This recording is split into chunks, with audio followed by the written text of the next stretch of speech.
Billiard. I got so much motherfucking design on right now. Break it down, bring it back, make it clap. I got 3 old thoughts, new block, where that thing. Bitches on my line, and you know they come strapped. Hold up.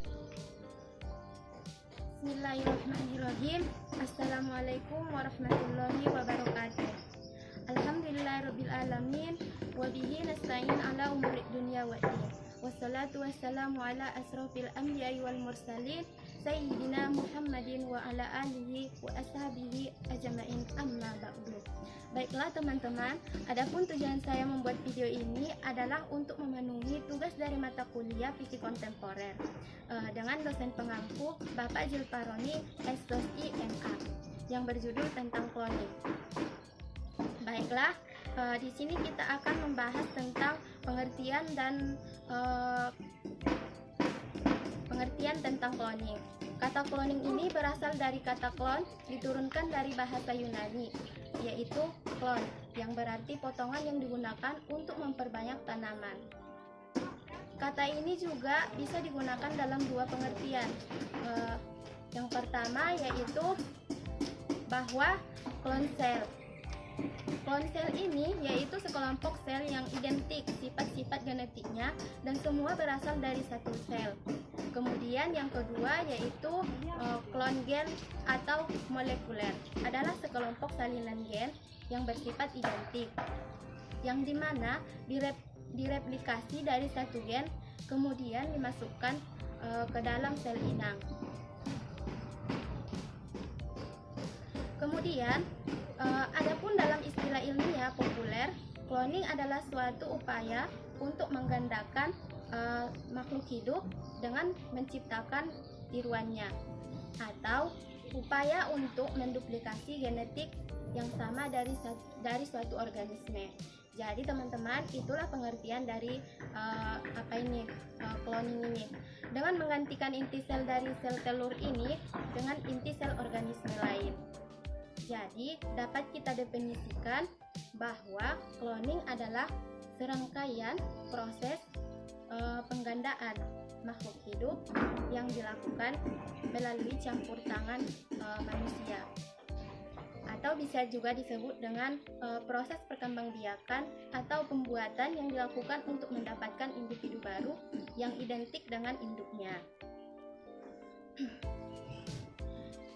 Kemudian secara teknis, cloning berarti meniru.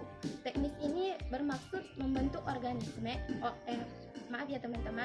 bermaksud untuk membentuk organ tubuh buatan yang mirip dengan organ aslinya. Caranya dengan mengambil inti sel dari sel tubuh ke sel telur. Begitulah yang terjadi pada cloning makhluk hidup. Lengkap pertama yang ada di dunia yang dilakukan oleh penelitian pada Roslin Institute, Edinburgh, Skotlandia pada tahun 1996. Dalam bahasa Inggris, istilah cloning yang berasal dari kata cloning diartikan sebagai suatu usaha untuk menciptakan duplikat suatu organisme melalui proses yang aseksual, atau dalam perkataan lain bisa juga disebut dengan bahwa cloning ini berarti penggandaan atau membuat fotokopi dari suatu makhluk dengan cara-cara non-seksual. Itulah pengertian-pengertian dari cloning ini. Kemudian kita masuk kepada dasar hukum dalam undang-undang di Indonesia tentang cloning, yaitu Undang-Undang Nomor 36 Tahun 2009 tentang kesehatan atau Undang-Undang Kesehatan. Dalam pasal 127 ayat 1 Undang-Undang Kesehatan disebutkan bahwa upaya kehamilan di luar cara alamiah hanya dapat dilakukan oleh pasangan suami istri yang sah dengan ketentuan yaitu hasil pembuahan sperma dan ovum dari suami istri yang bersangkutan. Ini ditanamkan dalam rahim istri dari mana ovum berasal. Kemudian dilakukan oleh tenaga kesehatan tertentu. Kemudian kita melanjutkan pada ayat 2, ketentuan mengenai persyaratan kehamilan di luar cara alamiah. sebagaimana dimaksud pada ayat 1 diatur dengan peraturan pemerintahan. Baiklah, kemudian kita akan membahas tentang dalil-dalil tentang cloning ini, yaitu berkenaan dengan keturunan reproduksi manusia, yaitu menjadikan dengan hikmah yaitu perkawinan secara ilegal yang sudah ditetapkan dengan syarat-syarat batasan-batasan dan aturan-aturan yang ada pada Al-Quran surah Al-Rum ayat 21, yang dimana yaitu Bismillahirrahmanirrahim, wa min ayatihi an khalaqalakum min anfusikum azwajan litaskunu ilaiha wa ja'ala warahmatan inna fi dzalika yatumin yatafakkarun, yang dimana artinya yaitu dan di antara tanda-tanda kekuasaannya ialah Dia yang menciptakan untukmu istri-istri dari jenismu sendiri, supaya kamu cenderung dan merasa tentram kepadanya, dan dijadikannya di antaramu rasa kasih sayang. Jadi itulah arti dari surah Ar-Rum ini ya teman-teman. Kemudian sesungguhnya pada yang demikian itu benar-benar terdapat tanda-tanda bagi kaum yang berpikir. Baiklah teman-teman, kemudian dari perkawinan yang sah inilah akan melahirkan anak keturunan melalui hikmah dan hendaknya, yaitu dengan pertemuan spermatozoa dan ovum. Al-Quran surah At-Tariq ayat 5 sampai dengan ayat 57, yaitu Bismillahirrahmanirrahim. Falyanzuril insanu mimma khalaqal mimma dafiq yakhruju min bainis sulbi wat tawra'ib. Artinya yaitu maka hendaklah manusia memperhatikan dari apakah kita diciptakan. Dia diciptakan dari air yang dipancarkan yang keluar dari antara tulang sulbi laki-laki dan tulang dada perempuan. Kemudian kita akan masuk kepada sejarah perkembangan dari cloning ini. Seiring dengan kemajuan teknologi DNA, para ilmuwan telah mengembangkan dan memperbaiki metode-metode untuk mengklon organisme.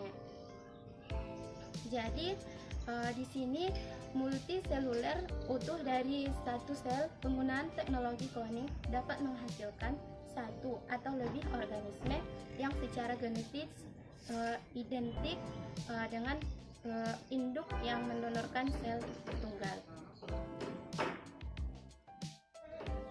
Dan kemudian ini juga sering disebut dengan cloning organisme atau organismal cloning.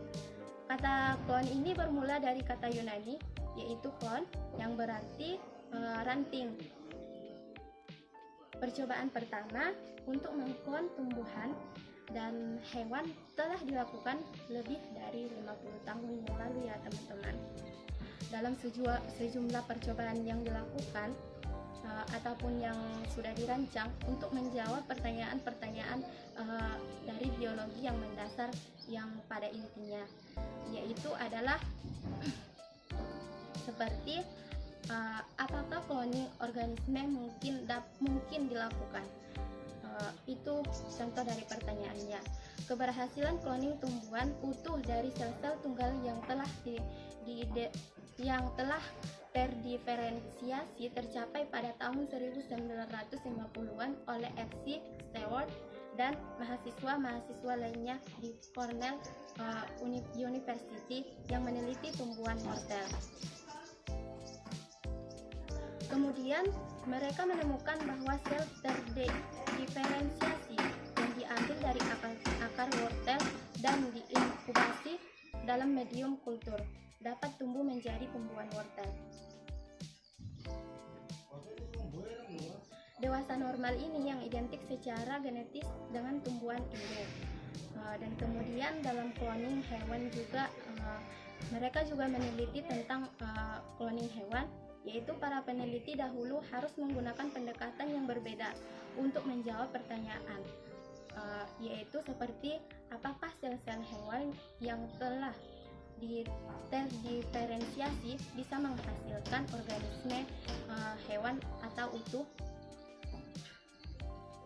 Kemudian jawabannya yaitu adalah melakukan pendekatannya adalah dengan cara membuang nukleus atau inti sel telur yang belum maupun sudah terfertilasi dan menggantikannya dengan nukleus dari sel yang sudah terdiferensiasi. Prosedur ini disebut dengan transplantasi nukleus. Jadi itulah teman-teman jawaban dari para peneliti waktu itu. Jika nukleus dari sel donor yang telah terdiferensiasi tetap menunjukkan kemampuan genetik penuh, maka seharusnya nukleus itu mampu mengarahkan perkembangan sel penerima menjadi semua jaringan dan organ.